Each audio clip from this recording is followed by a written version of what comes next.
Hello দর্শক, আবারও না আসলে নয়, আমরা কিন্তু এখন দাঁড়িয়ে আছি মিডিয়াম এলাকা, যেটা হচ্ছে বন্যাকান্দি এলাকার। বন্যাকান্দি দেখতে পাচ্ছেন এক ভাইকে আমরা দেখে নিয়ে যাচ্ছি যে একটা পাইপ টেনে নিয়ে যাচ্ছে। তো আমরা জিজ্ঞাবো যে আসলে কি জন্য এই পাইপটা কিভাবে টেনে নিয়ে যাচ্ছে, আমি এটা জানবো।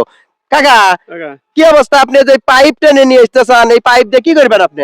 এটা তেল না পাওয়ার কারণে এখন ওই ধান তো পানি দেওয়া লাগবো, ধান তো মরে যেতেছে, এই জন্য মানে বাড়ি থেকে সাবমার্সেল দিয়ে এটা ধান পানি দেওয়া লাগবো। এই সাবমার্সেল দিয়ে ম্যাক্সিমাম 1 কিলো ফাঁকে থেকে আপনি এই পাইপ টেনে নিয়ে এসেছেন খেতে পানি দেওয়ার জন্য। এখন কি করা, যদি তেল না পাওয়া যায়, পাম্পে গেছিলাম, পাম্প ফাটে তেলটা লাড়া গেছে, তেল নাই।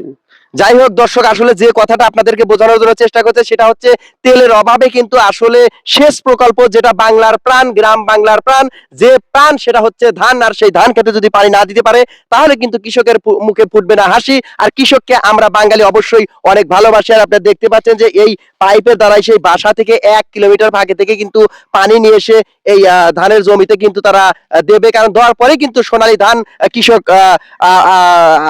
ঘরে তুলতে পারবে। আর সেটা তোলার জন্য কিন্তু এখানে আপনারা দেখতে পাচ্ছেন যে তেলের অভাব না থাকার কারণে এই পাইপ দিয়ে সাবমার্সেলের দ্বারাই কিন্তু পানি দিয়ে যাচ্ছে এই খাতে। তো সবাই এই কৃষকের জন্য একটা লাইক, কমেন্ট, সাবস্ক্রাইব হতেই পারে। Love you.